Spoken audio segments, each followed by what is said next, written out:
Sebuah video dibagikan oleh akun TikTok @triomartaromadoni, viral di media sosial.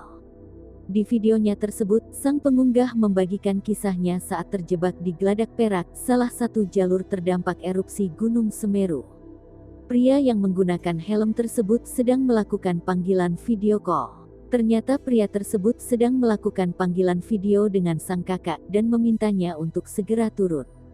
Terdengar pula suara wanita yang diketahui merupakan sang ibu dari pria tersebut dan meminta anaknya untuk segera turun bersama sang ayah. Bahkan beberapa kali terdengar pria yang wajahnya sudah penuh dengan taburan abu vulkanik itu tampak panik hingga menangis.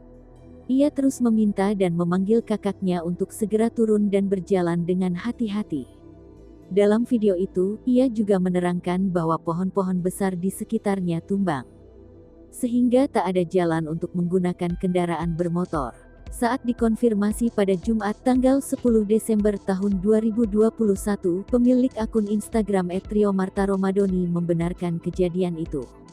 Pria bernama Triomartaromadoni itu menginformasikan kejadian dalam videonya diambil pada tanggal 4 Desember tahun 2021. Panggilan video tersebut dilakukan sebelum dirinya terjebak di sebuah warung bawah di sekitar Geladak Perak.